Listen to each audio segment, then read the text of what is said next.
Middle east पे जारी war.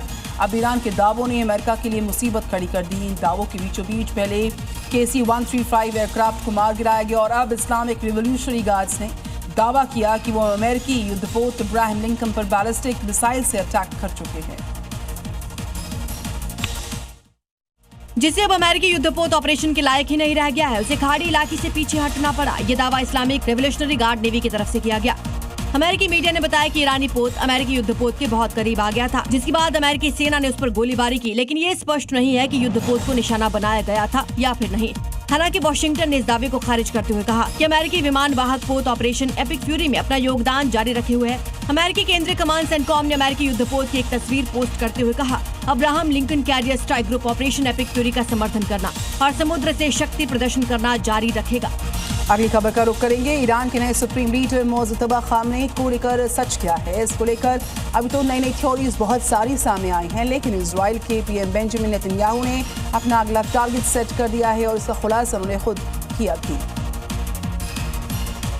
जिसमें उन्होंने बताया कि इजराइल ने आयतुल्लाह खामनेई को मार गिराया, लेकिन अब उनका अगला निशाना नए सुप्रीम लीडर है। ऐसे में सवाल ये कि क्या मुज्तबा को इसी डर से बाहर नहीं आने दिया जा रहा कि कहीं वो इजराइल और अमेरिका के टारगेट न बन जाए, क्योंकि इजराइल के साथ ही अमेरिका भी साफ कह चुका है कि ईरान में नई लीडरशिप को पनपने नहीं देंगे।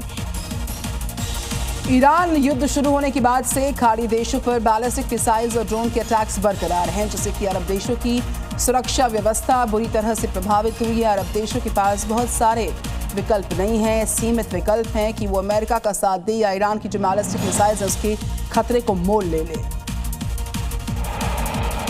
इन सब के बीच एक बार फिर सऊदी अरब, बहरीन, कुवैत और UAE की सरकारों ने ईरान को चेतावनी दी है कि अगर हमने जारी रखा तो इसके परिणाम बुरे होंगे।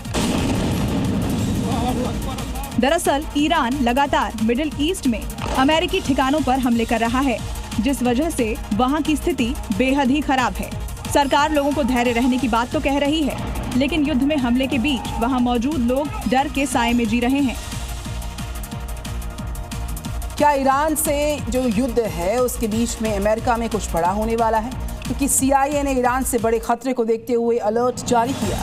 तो क्या इस अलर्ट के बाद राष्ट्रपति ट्रंप व्हाइट हाउस में बने सेफ हाउस में चले गए हैं?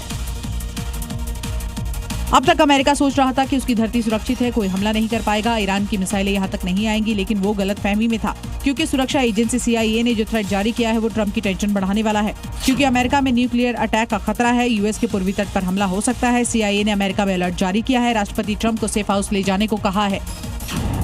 एक रिपोर्ट के मुताबिक इस टनल की लंबाई लगभग 761 फीट है, चौड़ाई 10 फीट और ऊंचाई 7 फीट है। 1941 में सेकेंड वर्ल्ड वॉर के दौरान पर्ल हार्बर हमले के बाद इस टनल का निर्माण हुआ था। इस टनल को बनाने का मकसद ये था कि राष्ट्रपति को आपातकाल जैसे बमबारी या एयर स्ट्राइक की सिचुएशन में सुरक्षित रखा जा सके। ईरान अमेरिका वॉर के बीच FBI ने चेतावनी जारी की कि कैलिफोर्निया पर ड्रोन अटैक की कोशिश हो सकती है। रिपोर्ट की माने तो यह हमला ईरान की ओर से किया जा सकता है। सवाल उठ रहा है वो ये कि ईरान और अमेरिका के बीच हजारों किलोमीटर की दूरी है, फिर आखिरी अटैक होगा कैसे? अमेरिका पर सीधे हमला करने में ईरान के लिए सबसे बड़ी समस्या दूरी है। अमेरिका और ईरान के बीच लगभग 11,000 किलोमीटर की दूरी है। वहीं कैलिफोर्निया अमेरिका के पश्चिमी तट पर है, इसलिए वहां तक की दूरी करीब 12,500 किलोमीटर हो जाती है। भले ही ईरान और अमेरिका की दूरी हजारों किलोमीटर हो, ईरान का ड्रोन अमेरिका तक सीधा नहीं पहुंच सकता।